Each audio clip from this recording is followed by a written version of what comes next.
I will be speaking for a few minutes on the subject values, the difference between success and failure. Values, the difference between success and failure. Let us adopt a very simple definition of what values means.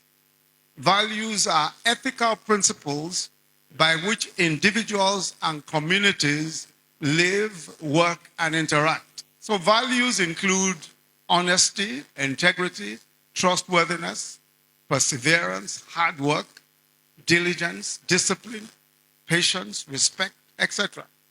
I'd like to refer to 4 old boys of BBHS, 4 old boys of BBHS, who have held high positions in the public service of Nigeria. And I'm only going to talk about 4 in the public service, not businessmen, not academia, just 4 in the public service. And I'll explain why I want to talk about those 4 in particular. I'll begin with the first of these 4 that I'll mention. Chief Obafemi Awolowo, GCFR, Senior Advocate of Nigeria, of the 1928 set of BBHS. The next is Chief Olusegun Obasanjo, GCFR, of the 1957 set of BBHS. The third is Chief MKO Abiola, GCFR, of the 1956 set. I'll spend a bit more time on the 4th example. And this example, this 4th person, is one, and the reason why I'm going to spend a bit of time on him is because he's one that I worked directly with. I worked with him for 5 years. He is His Excellency Prince Bola Ajibola, Senior Advocate of Nigeria, Knight of the British Empire, of the 1955 set. He was one time President of the NBA, was one time Attorney General and Minister of Justice of the Federation. He served as a judge of the International Court of Justice or the World Court, and was also Nigeria's ambassador to the United Kingdom. I was 30 years old, when I was appointed special advisor to Prince Bola Ajibola, then Attorney General of the Federation and Minister of Justice. This was my first experience in public service. And in hindsight, it was my best introduction to public service. George Ajibola was a man who had been tremendously successful as a lawyer and arbitrator. And of course, as I said, ended up being the NBA president. But let me mention 3 defining events that I experienced and witnessed while working with him as his advisor.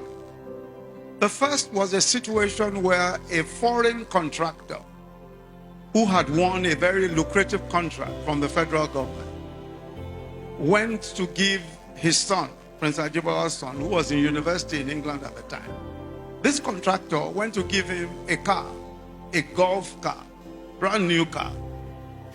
Prince Ajibola's son contacted his father that this person had sent a car to him. And I can never forget how angry he was. He was so angry that I had to calm him down physically. I had to make him sit down physically because he was so angry. Not only was the gift returned, the contractor, the man, was reported to his government, to the government of his country. And I remember that his government had to make a special apology to our own government and to Prince Bola Ajibola. I remember that the man himself came to the ministry to apologize to the Attorney General for offering a bribe to him. The second incident was a commercial aircraft that was arrested in Nigeria for carrying drugs. The Office of the Attorney General, of course, was responsible for ensuring the arrest. A very successful lawyer, whose name I must not mention, claimed that he was acting as an intermediary for some interests who were, somewhat connected to the aircraft. And they came to the Attorney General, Prince Bola Ajibola, to offer him a large sum of money in foreign exchange. When I recall how Prince Bola Ajibola shouted at that senior lawyer and ordered him out of his office, I still remember the shame and fear on the face of the man in later years. Now, the truth of the matter is that those two incidents were just two incidents that I mentioned, which showed that here was a man who believed that public service was public service, and that bribes of any kind, whether it was bribe or thank you, was completely unacceptable. And he set that very high standard even then. In later years, Bola Ajibola decided that his life work will be the establishment of a university. He sold every property that he had in Lagos at the time and moved his home to Abeokuta here. He established the Crescent University with all the resources he had. And I know because he's somebody who confides in me a great deal. And today, he runs that university, subsidizes most of the students because, as you know, a university is not necessarily a lucrative business. And he himself said, when I asked him, why are you selling everything you have to establish a university? He said, at the end of the day, wealth means nothing if it doesn't positively impact the lives of others.